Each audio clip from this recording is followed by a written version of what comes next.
هذه الأغاني إخواني الأحبة وهذه المعازف وهذه الموسيقى محرمة لا شك فيها، أجمع العلماء على حرمتها، حرمها الله سبحانه وتعالى، وجاء تحريمها على لسان النبي صلى الله عليه وسلم. يقول الله سبحانه وتعالى في كتابه العظيم: ومن الناس من يشتري لهو الحديث ليضل عن سبيل الله بغير علم ويتخذها هزوا أولئك لهم عذاب مهين. قال ابن عباس في هذه الآية: هي الغناء وأشباهه.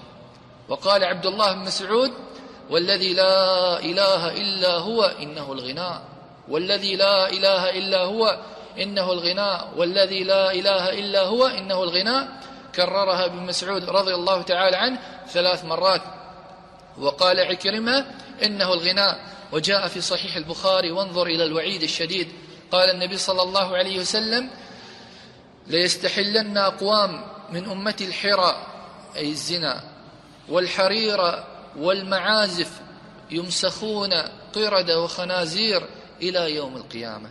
يمسخون قردة وخنازير إلى يوم القيامة والعياذ بالله. صورة من الخسف التي قد يوقعها الله سبحانه وتعالى بهذه الأمة إذا شاعت فيها هذه الموسيقى وشاعت فيها هذه الأغاني.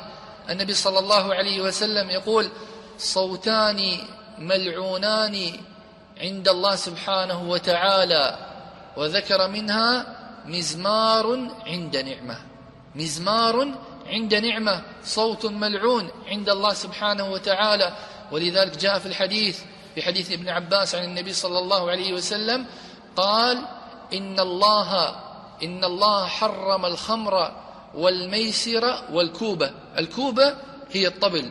وأيضا جاء في حديث ابن عمر قال: إن الله سبحانه وتعالى حرم الخمر والميسر والغبيراء والكوبة، وهي من أدوات المعازف. وانظر، جاءت مقرونة في هذه الأحاديث بالخمر والميسر، جاءت مقرونة بالخمر والميسر لشدة هذه الأمور وعظمتها. إخواني الأحبة، هذا أمر عظيم، أن هذه الأمة تهدد بالخسف والعذاب من الله سبحانه وتعالى إن انتشر فيها هذا الأمر العظيم وهذه الصور من هذه الكبيرة. أيضا البعد عن رحمة الله سبحانه وتعالى التي قد تنزل بهذه الأمة، ناهيك عن الآثار السيئة التي تكون في هذه الأمة وبين أفراد هذه الأمة بسبب شيوع الموسيقى والأغاني. من ذلكم إخواني الأحبة أنه ينبت في قلب الإنسان النفاق، كما جاء في حديث ابن مسعود قال: الغناء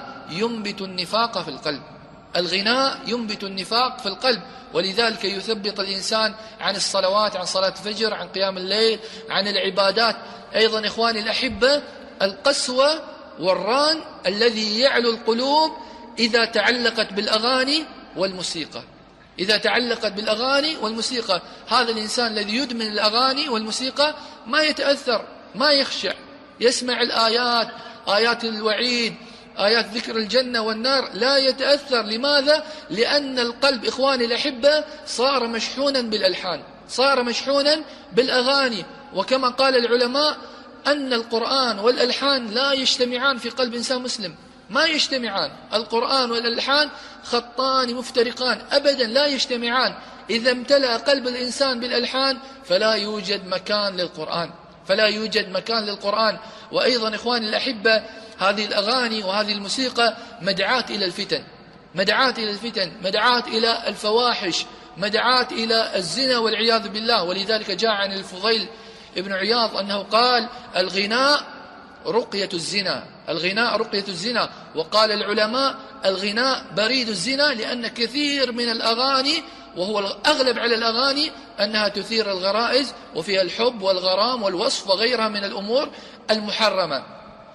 وتجد بعض الناس وللأسف الشديد إخواني الأحبة ربما يجاهر بهذه المعصية، يجاهر بهذه المعصية، يعني ما يسمع هذه الأغاني بينه وبين نفسه، هو على معصية وعلى منكر، لكن يجاهر أمام الناس. تجد بعض الشباب يرفع صوت الأغاني في سيارته ويسمع الناس، وبعض الناس ربما يجعل الأغاني أو النغمات الموسيقية في هاتفه، رنة الهاتف أو رنة انتظار لهذا الهاتف. يعني ما يكفي أن الإثم يرجع إليه، بل يشارك الآخرين في الإثم ويأخذ إثم الآخرين، فهذا أمر عظيم ومصيبة وبلية. النبي صلى الله عليه وسلم يقول: كل أمتي معافى إلا المجاهرين، الذين يجاهرون بالمنكر، الذين يجاهرون بالمعاصي. ينبغي إخواني الأحبة أن نحذر مما حذر منه النبي صلى الله عليه وسلم. ينبغي أن نقف جميعا أمام هذه الكبيرة، نحذر ونربي أبنائنا. يا أخواني حتى اليوم لعب الأطفال نجد فيها النغمات ونجد فيها الموسيقى، أين التربية؟ عمر بن عبد العزيز رحمه الله يقول: فليكن أول ما تربيه ولدك بغض الملاهي. بغض الملاهي يعني أول ما تربي ابنك على بغض الأغاني، فكيف لو ربي على حب الأغاني؟ والله للأسف الشديد تجد بعض الأبناء الصغار في بعض البيوت للأسف الشديد لو تسأله عن سور من كتاب الله عز وجل ما يحفظها، بل ربما يحفظ بعض الأغاني وللأسف الشديد. وهذا يرجع إلى التربية السيئة من قبل الوالدين في بعض البيوت. والإنسان يتقي الله سبحانه وتعالى في هذا الأمر. وينبغي إخواني الأحبة أن نسعى في نشر أبواب الخير. إذا كان هناك أناس ينشرون مقاطع الأغاني والموسيقى عبر الإنترنت وعبر البلوتوث وعبر الرسائل، نسعى نحن إخواني الأحبة أن ننشر مقاطع القرآن في البلوتوث وننشرها عبر الإنترنت، ننشر الخير في مقابل هذا الشر الذي يسعى إليه كثير من الناس وينشره كثير من الناس.